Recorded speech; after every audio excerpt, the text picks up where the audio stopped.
orang gila. Ini Jadi, yang harus didengerin nih. kalau boleh dibilang dari tahun 86 sampai boleh dibilang sampai 2004 ya. Iya, 2004. Itu sehari pun saya nggak lolos dari latihan. Nah, di rumah itu. Di rumah maupun di lapangan.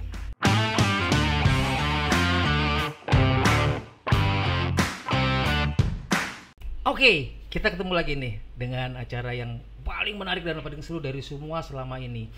Selama ini orang ini selalu kita bicarakan dan selalu kita kalau orang Jawa bilang sih ngerasani. Jadi tapi beliau tidak pernah komen, tiba-tiba muncul nih di Surabaya. Kan keren ini. Jadi dia mau klarifikasi atau kita mau klarifikasi atau dia mau bercerita. Nah, kita perlu hadirnya beliau di sini ini membuat semua ini menjadi menjadi lebih kaya akan informasi, lebih kaya akan berikan edukasi kepada para pemain-pemain yang masih muda, kepada para pelatih dan segala macam. Untuk itu saya perkenalkan dulu bahwa yang namanya beliau ini siapa. Selama ini kita ngerasani dia adalah Kak Tony Pratono. Sekarang kita mulai nih. Kita bukan wawancara nih, kita mau ngobrol. Rencananya kita mau ngobrol.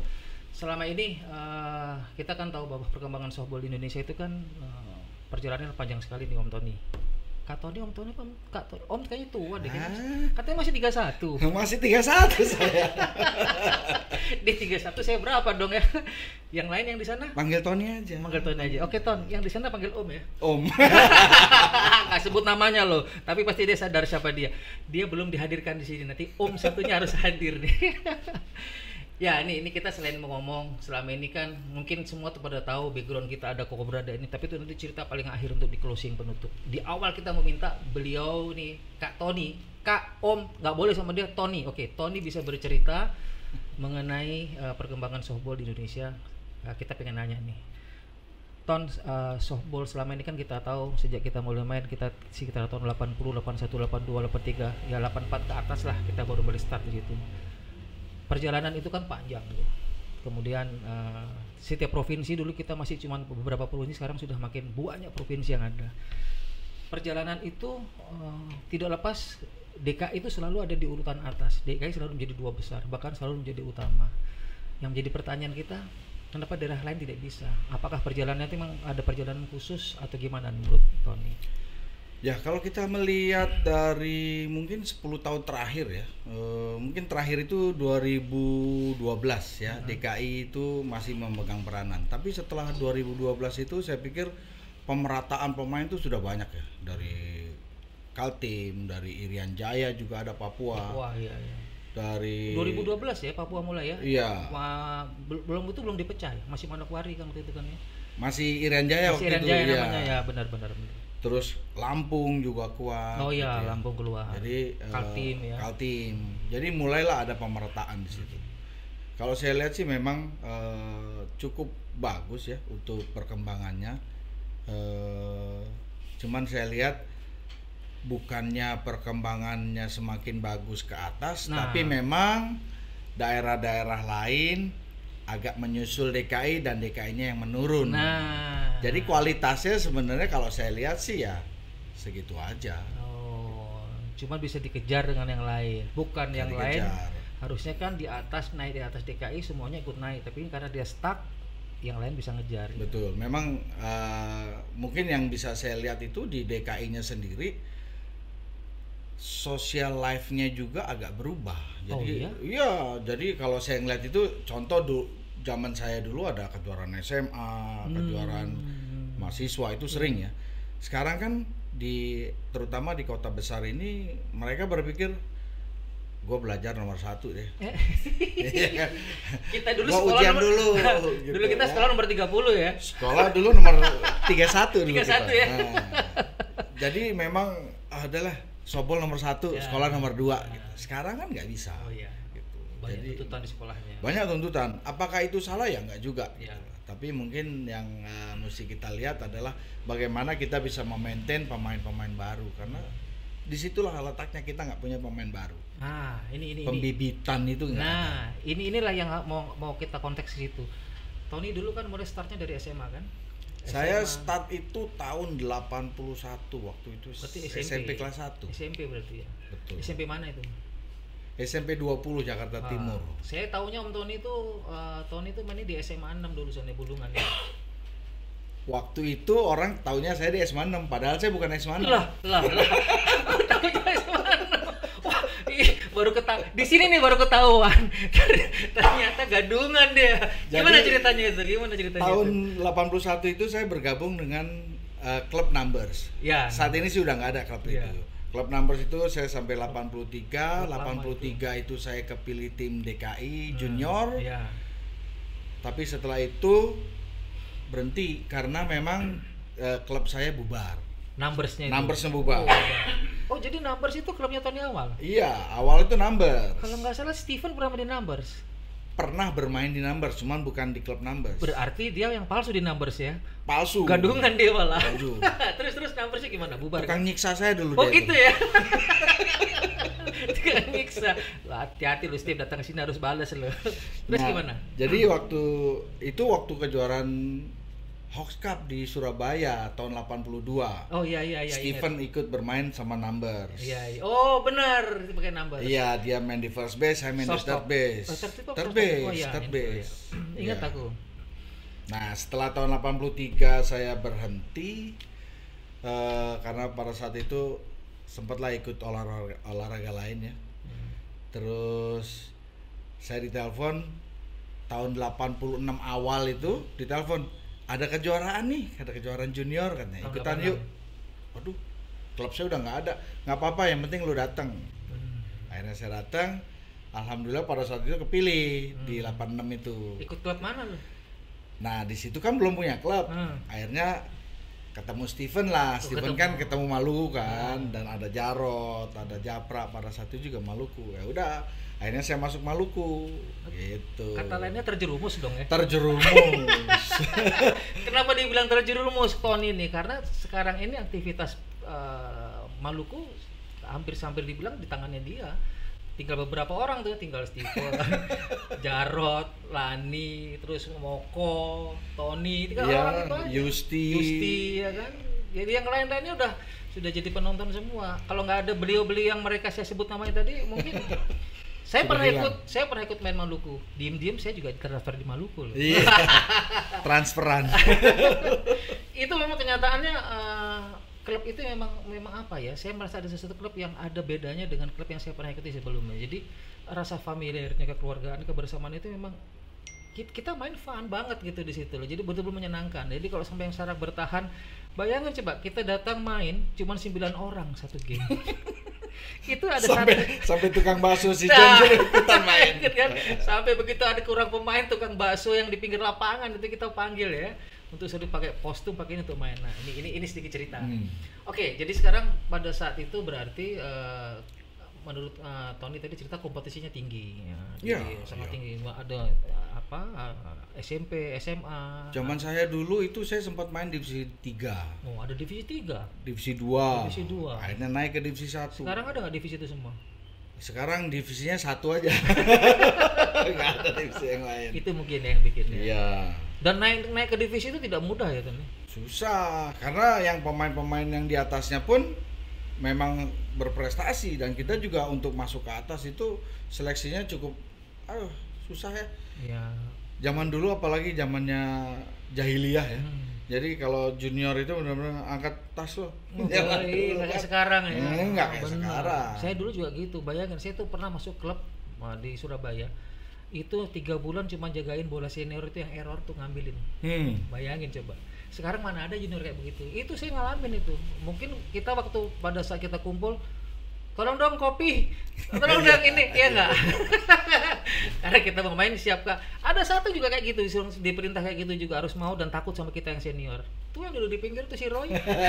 Karena Roy. Dulu kalau dia ngelewat, dia cerita itu kan pakai kacamata, ada kita di lapangan, dia buka kacamatanya, dia mau isi itu contoh. Nah, sekarang ini makanya mungkin Ton, apakah hal-hal seperti begitu yang membuat kompetitif itu menjadi tidak sehat, kompetitif jadi tidak menarik gitu loh. Menurut saya sih enggak ya, tapi boleh dilihat itu contoh ya. kalau anehnya ini di olahraga ini, mau itu anaknya lebih muda atau enggak, tapi kalau dia memang jago di situ ya, dalam posisi itu sedikit lebih dihargai lah sebenarnya. Ya, saya terus terang masuk tim Indonesia itu tahun 87. Ya, ya. Sempat lah ada yang bilang, oh ini Tony masih anak bawang, nggak bisa masuk. Tapi memang saya tunjukkan bahwa saya bisa. Dan saya pada saat itu pun memang berprestasi gitu ya. Pukulan saya bagus, saya jaga bagus. Nggak ada alasannya saya kecoret pada saat itu ya. Dan memang semua orang pemain yang ada di dalam juga appreciate. Walaupun pada saat itu saya masih umur 16 ya. Jadi masih boleh dibilang masih anak bawang lah. Steven udah kerja, Roy Harlan pada saat itu udah kerja juga kan. Rudy Lisapali masih main. Jadi memang apa? Kalau kita mau di-appreciate sama orang, ya kita harus appreciate kita sendiri Ya, gitu. betul. Itu yang penting. Iya, itu kalau menurut saya. Jadi kalau soal buatin kopi sih memang ada lah sekali dua kali ya. Tapi selama orang itu bisa menyesuaikan diri dan itu tidak menjadi apa ya, kayak ini apa dimaper gitu zaman itu, enggak lah. Sebenarnya sih enggak. Itu cuma mungkin gojolokan aja kan, karena apa ya, baru masuk, bentuk apresiasinya bukan seperti itu kan. Betul. Nah, jadi betul. tapi pada saat jadi di tim mereka tidak begitu. Enggak. Tetap masih Tetap. merasa selevel kita kan. Iya. Itu saya juga ngerasain. Tahun 87 itu berarti kejuaraan yang pertama kali apa itu? SEA Games tahun 87 di Jakarta. Oh, ya SEA Games Jakarta. Berarti Kita final lawan Filipina itu kalah 1-0 inning ke-8. Buset. Saat itu harusnya udah bisa ngalahin ya. Saat itu harusnya bisa bisa ngalahin, ngalahin. cuman memang di atas kertas mereka pukulannya jauh lebih bagus dari Ya, kita. ya. Produktivitas hittingnya bagus. Iya, ya, tinggi. produktivitasnya bagus dan pitcher dia juga pada saat itu Posadas ya. Kencang. Itu sudah 125 km per jam pada saat Buset. itu. Memang pada saat itu memang kencang lah. Yang kita berapa? Pada saat itu belum ada speed gun kalau nggak belum salah. ada speed gun ya. Iya. Tapi kelihatan kerasa banget kan. Kelihatan Kencengnya lah. lewat di depan batter kan kelihatan. Kelihatan beda. Gak apa-apa, kita bahas aja. Pitcher itu zamannya kalau nggak salah tahun itu masih ada Ruli Babab ya. Ada Babab, ada Vicky, ada Derajat almarhum. Derajat almarhum ya. Betul. 3 orang itu kan. Sama Muhammad Kaltim. Oh, Muhammad Kaltim udah masuk ya. Udah masuk.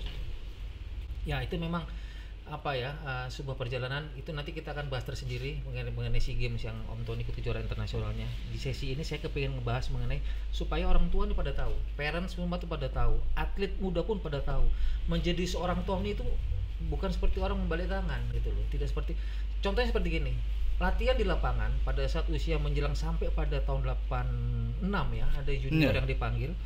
Apakah Tony hanya melatih, aktivitasnya hanya latihan itu hanya di lapangan doang, di rumah ada nambah-nambah nggak? Saya dibilang orang tua saya, terutama ayah saya ya, almarhum, kayak orang gila. Nah, ini. Orang gila. Ini Jadi harus didengerin nih. kalau boleh dibilang dari tahun 86 sampai boleh dibilang sampai 2004 ya. Iya, 2004. Itu sehari pun saya nggak lolos dari latihan. Nah, di rumah itu. Di rumah maupun di lapangan. Jadi pada saya di rumah itu, kalau mungkin Roy nggak tahu udah pernah ke rumah saya, di rumah itu saya ada tulis tuh. Jadi setiap bangun itu saya push up 100, sit up 100, back up 100. Itu makanan tiap pagi kalau di rumah. Sarapan sama swing kosong. Nah, ada per juga kadang-kadang. Ada pernya yang buat ditarik kan. Udah. Itu kalau saya nggak ada kegiatan, tapi itu sebagai membuat saya bangun gitu. Nah, ini yang perlu diketahui sama yang junior ya. Jadi latihan cuma 2 jam, 4 jam pada saat sesi latihan di lapangan. Di rumah tidak ditambah. Jangan bermimpi jadi seorang Tony. Kenapa sih bilang mimpi jadi orang Tony? Dia sendiri baru bilang, orang tuanya bilang dia gila. Kita bilang dia gila nggak salah ya, Roy ya. Itu orang gila itu kan.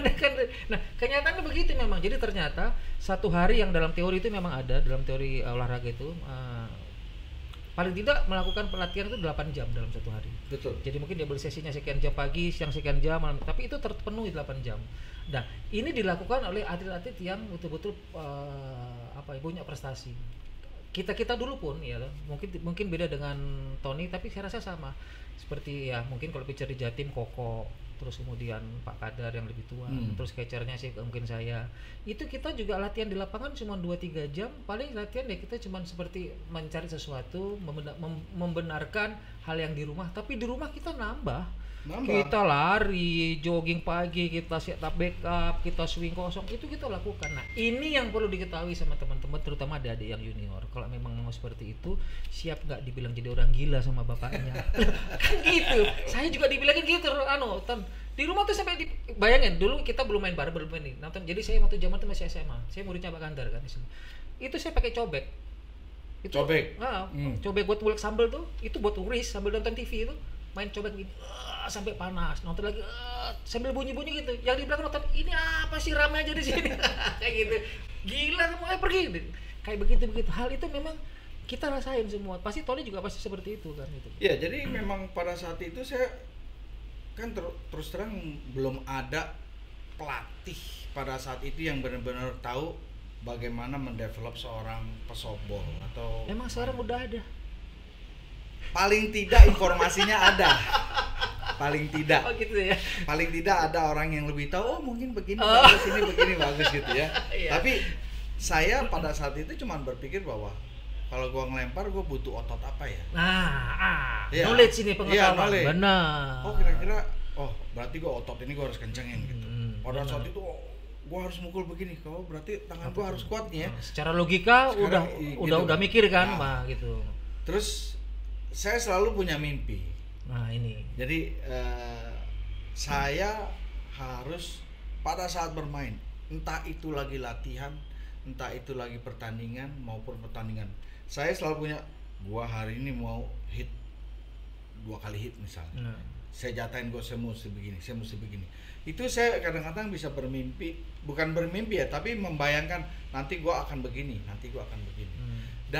Dan itu ternyata ada ilmunya. Pada saat itu saya nggak tahu. Tapi ternyata begitu setelah kesini ada ilmu olahraganya.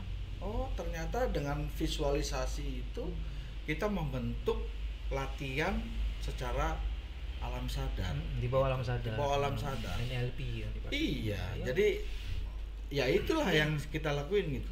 Memang gitu. Jadi gini, ada pernah kita sering dengar kan, every time, anytime, any action, softball thinking.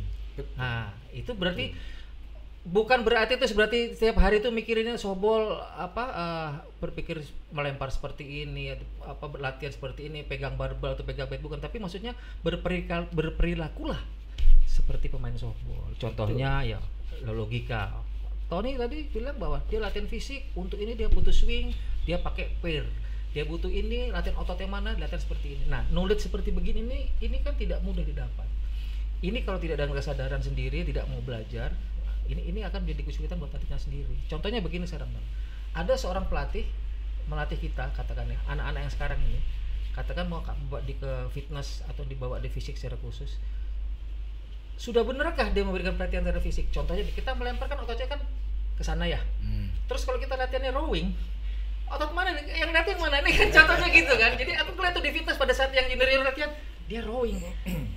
Padahal kan semua itu kan ke depan, swing ke depan, throwing ke depan, kan semua gitu. Begitu dia rowing, apa yang dilatih untuk dia gitu. Nah, pengetahuan kayak begini nih yang aku bilang tadi, tanya sama Tony, makanya emang sudah ada pelatih di softball yang untuk saat ini sih saya pernah ketemu orangnya. Ya, itu pelatih kita tahun 97. Pelatih tahun 91 dan 97. Yang orang dari daerah dari pedalaman itu. Dia melatih itu dengan semua yang dia jelaskan, selalu ada backgroundnya. Nah, saya ngelatih ini untuk apa? Gunanya apa? Gitu. Itu jadi kita tahu latihan ini buat apa, latihan ini buat apa gitu. Ya banyak sih pelatih di sini, ya lari, jogging 10. Gua jogging 10 buat apa? Itu biar kuat. Ya buat kuat aja apa gitu. Apanya yang kuat? Padahal jogging cuma respiratory kan. Iya. Otot mana yang kuat nggak tahu, atau cuma otot jantung aja kan gitu. Saya justru tahun 91 itu bahwa olahraga softball adalah olahraga otot memori, muscle memory. Selama latihan kalau kita melakukan itu dengan baik dan benar dan sebanyak mungkin, ototnya sudah terbentuk. Jadi walaupun merem dia udah akan bisa swing gitu loh. Nah kalau latihannya juga asal mukul, asal hura-hura, senang-senang, ya prestasinya juga asal. Bener nih, ini bener nih, bener banget. Contohnya gini nih, sekarang aku mau nanya sama Tony. Ada orang punya kemampuan swing cuman sampai pada saat satu seri katakan dia cuman 25 kali atau 15 kali swing dengan benar. Ototnya hanya siap 15 kali swing benar. Tapi dia pasang latihan sampai 30-50 kali swing. 16 ke atas swingnya sudah nggak benar karena ototnya belum siap. Betul. Tidak terlatih. Apa yang terjadi? Akhirnya pada saat pertandingan swing yang keluar swing yang salah kan itu. Berarti dia harus membenarkan dulu ototnya kan. Menyiapkan ototnya untuk melakukan swing yang jumlahnya besar. Itu Tony dilakuin dulu padahal nggak ada yang ngajarin. Jadi gini, gila kalau kita gila kalau kita latihan ya, itu saya ingat tahun 87. Jadi 87 terus terang saya latihan juga orang latihan suka keras. Dulu zamannya Willy Rumbewas kalau kenal ya. Oh kenal, kita pernah satu tim. Willy Rumbewas, 86 Bangkok kan sama Willy. Roy Alan. Dan itu benar-benar ya kita karena tidak ada benar-benar pelatih yang tahu seperti apa. Zaman dulu kan kita nggak tahu mukul bola keras seperti apa. Jadi kenceng aja gitu kan. Nah saya latihan itu sampai 300 bola pagi, 300 bola tossball ya, sampai 600 bola tiap hari. Tapi kok nggak jago-jago perasaan, gitu kan? Jadi bego malah. Jadi bego. Nah tahun 92 kebetulan saya diajak pergi ke New Zealand. Barulah saya melek, loh kok gini gitu kan. Selama ini kita bego berarti kan. Kenapa kita nggak bisa mukul gitu. Oh ternyata begini gitu loh. Jadi ada hal-hal yang banyak nih komen-komen. Kita main softball bukannya atlet. Suruh lari 1,5 jam, 1 jam sprint. Itu basicnya. Untuk mendapatkan teknik yang bagus dibutuhkan ketahanan tubuh yang bagus, speed yang bagus. Supaya apa? Supaya bisa latihan mukul 300 bola dengan benar. Enggak 75-nya benar, sisanya ngawur. Yang keluar ngawurnya. Itulah yang harus dipahami. Saya ikut turnamen di New Zealand. Klub saya latihannya bisa ditebak berapa kali seminggu? Ya, mungkin bisa 1 minggu 6 kali latihan 6 hari. Latihan kita 1 minggu itu cuma 1 kali. Oh, malah cuma sekali. Latihan softballnya ya? Latihan softball. Nah, sisanya 1 kali. 5 kali latihan fisik. Nah, berarti teknik itu sebenarnya bisa didapat dengan cara yang tidak mudah didapat itu adalah persiapan fisiknya berarti ya. Jadi latihan fisik itu kan macam-macam. Ya, latihan fisik mulai dari kita cari strength, latihan fisik kita agility-nya supaya lincah, sama latihan fisik dengan teknik. Nah, itu yang kita saat ini terus terang nggak ada di tempat kita. Mungkin baru-baru tempat kita itu mana? Indonesia lah. Jadi harusnya lu jadi pelatih, makanya gue bilang saatnya. Udahlah, turun gunung lah. Yang masih bertahap terus ya nggak Roy? Tawa Roy. Ya nggak Roy? Dibilang suruh turun gunung nggak mau gitu loh. Terus kapan kita bisa naik? Kita udah kalah sama Singapura loh. Kenapa Roy? Base coach yang belum benar. Oh, base coach. Iya, terus gimana? New Zealand itu gimana? Ini perlu tahu nih. Jadi yang junior perlu tahu nih. Yang kita lihat adalah basic. Karena prinsip mereka adalah satu, olahraga ini adalah muscle memory. Ya. Otomatis yang kita latih adalah muscle memorinya. Contoh, kalau kita fielding. Kalau kita lihat fielding yang klub-klub lah di Indonesia lah, nggak di Jakarta, di mana pelatihnya fieldingin kan, kenceng ya, terus coba paling banyak 25 bola. Kok pelatih sini nggak kuat, nggak pernah latihan. Betul. Pelatihnya juga kecapean kan.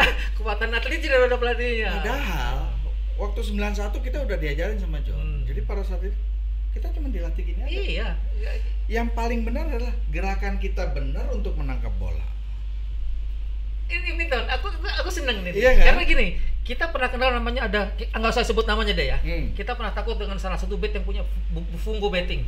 Oh, iya, Tahu kan Kak? tahu. Itu kalau udah fielding kan juga sampai muntah-muntah ya kan, Betul. ingat kan? Kita pernah Betul. ngalamin sama-sama. Sementara begitu kita 91 sama John, kita di pintu 1. Pintu itu masih pintu 2 kan kalau nggak Pintu salah. dua, masih pintu Itu 2. cuma dilebarin gini-gini, tapi muntah-muntah juga kan gitu ya nggak? Tapi nggak pakai bet dan Satu kan olah- aku ingat tuh benar. Jadi fisiknya kita dapat, gerakannya kita dapat. Ya, muscle memorinya Muscle memorinya. bener. Kita itu latihan itu nggak pernah lebih dari 1 jam. Itu kalau latihan efektif dan benar, Efektif dan benar. 1 jam aja sudah sangat cukup. Nah, latihan selanjutnya adalah apa? Game sama mendevelop otot kita. Dengan apa? Ya dengan sprint, dengan weight, dengan apa gitu. Teknik kita latih di situ. Jadi yang ada yang dikasih tahu, Mas, saya mukulnya begini aja udah bisa jauh. Udah bisa jauh. Bener. Di sini. Ya kan? 112 maksimum 115 km per jam.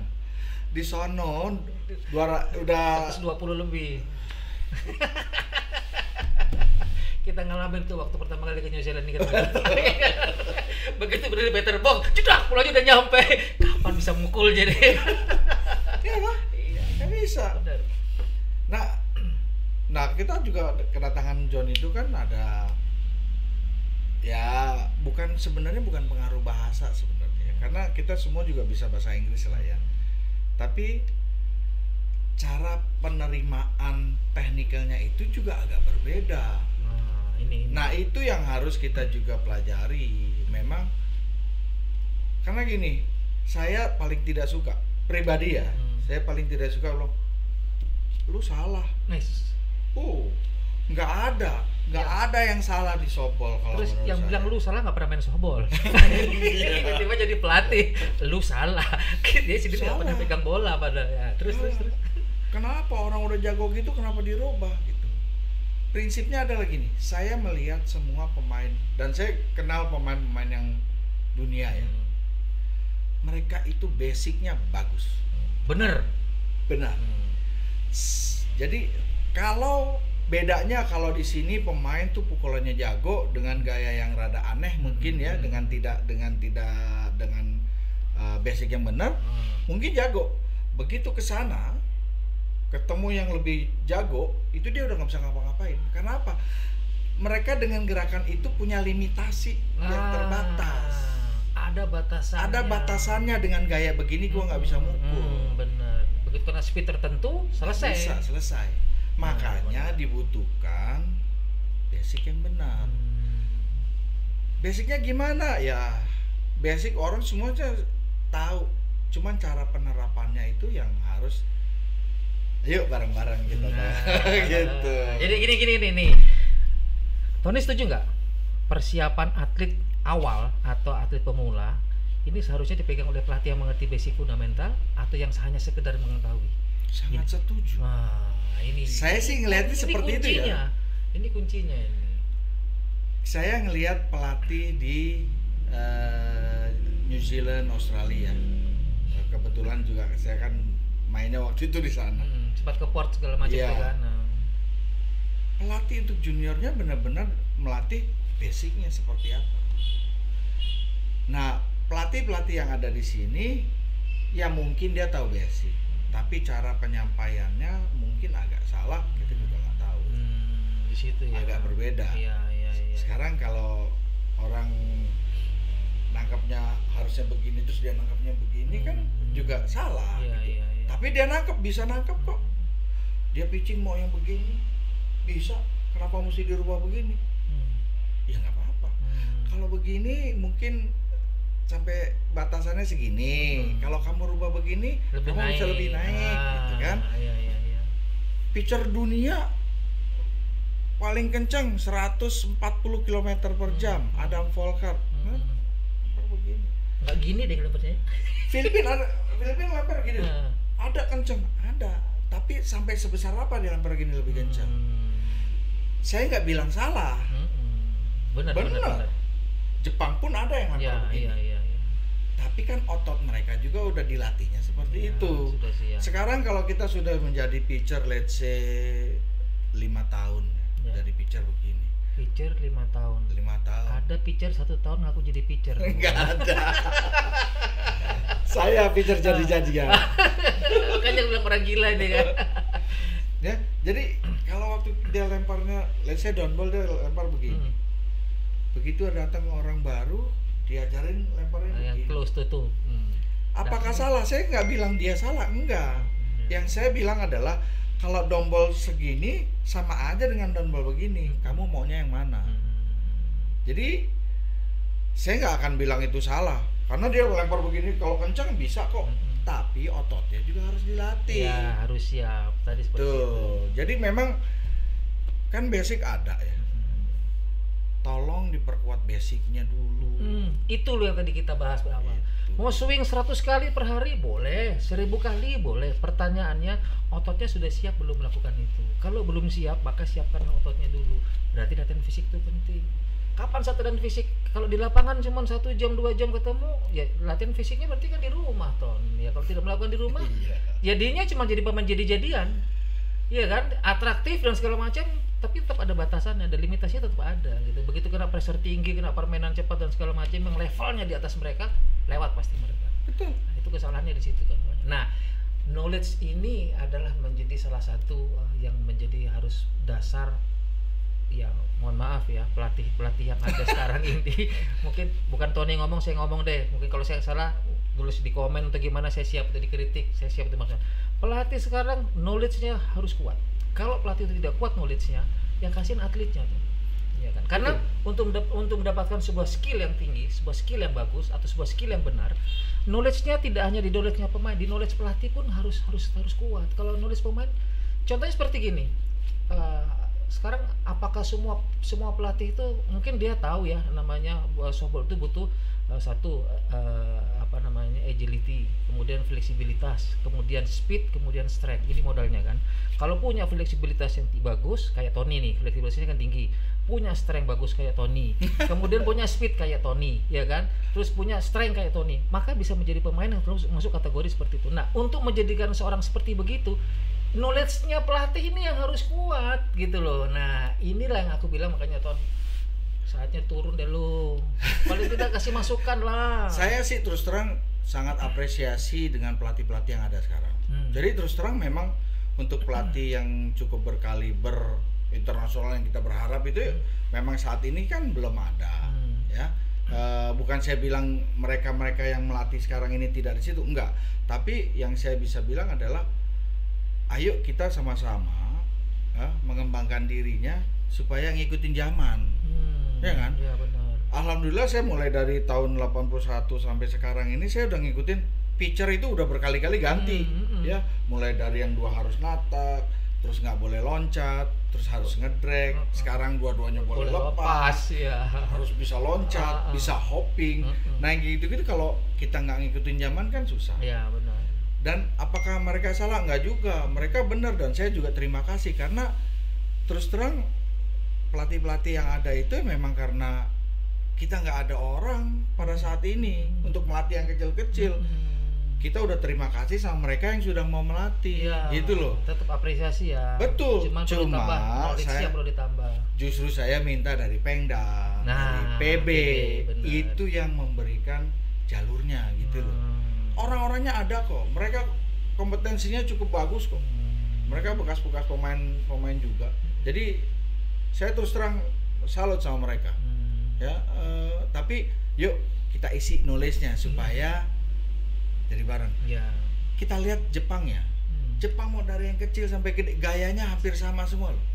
Saya nggak bilang gayanya sama ya, tapi basicnya udah sama. Apakah beda dengan New Zealand? Beda. Mereka punya sendiri, tapi basicnya emang dibilang basic bener. Sama. Semua juga nangkap gini kok. Nggak ada yang nangkap yang dibalik gini kan, nggak ada. Nggak ada yang gini kan. Semua juga nangkap gini kan.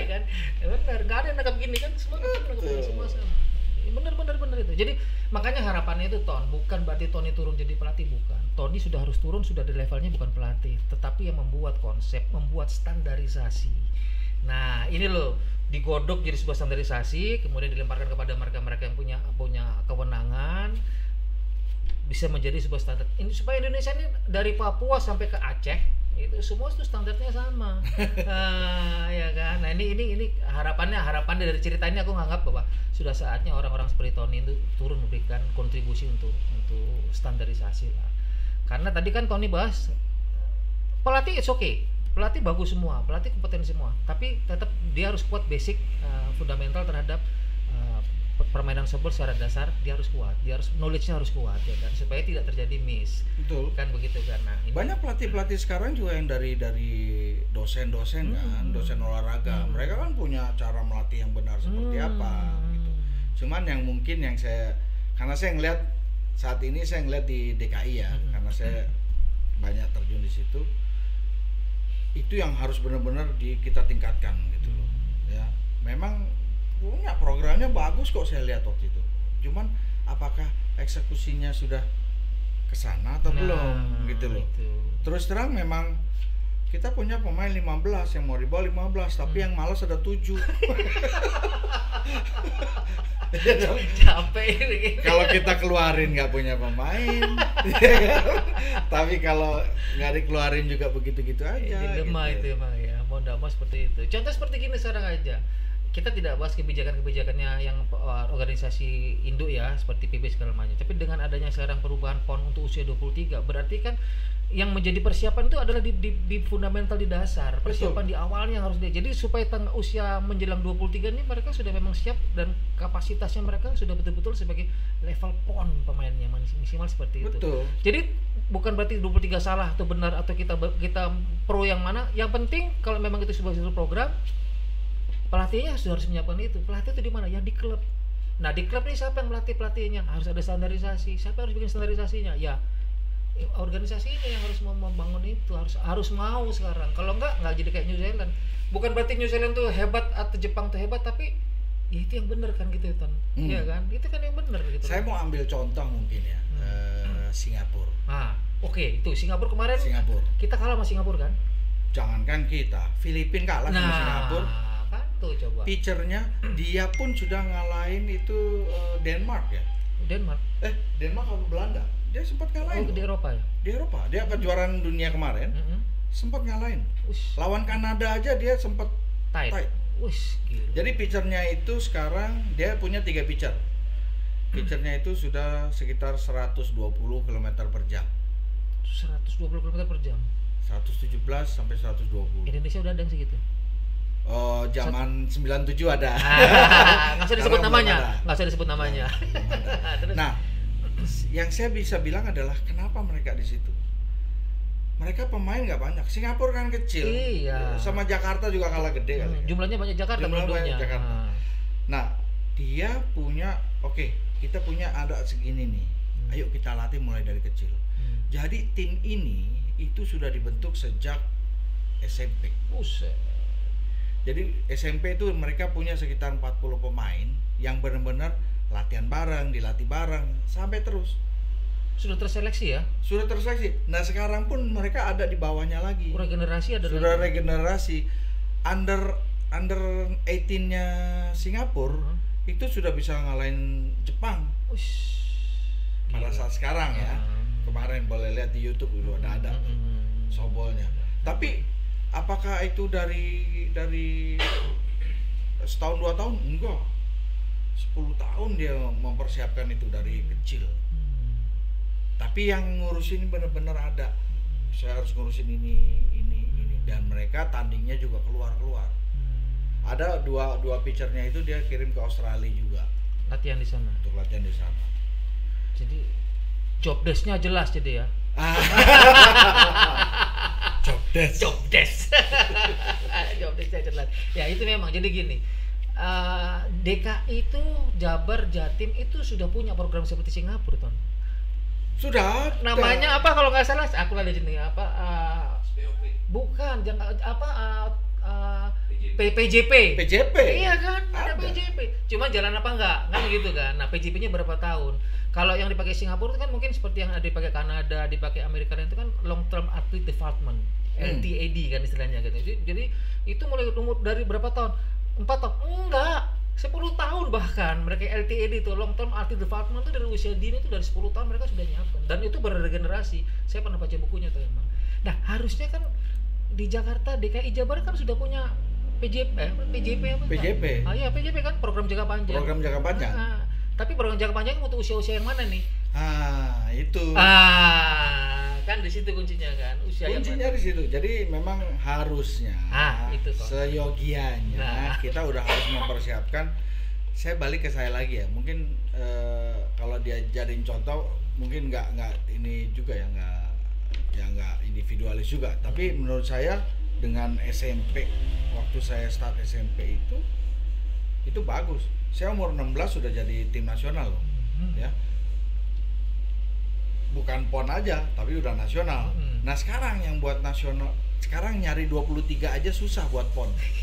Mau nyari 16. Nyari 16 kan gitu. Berarti kan start awalnya ya.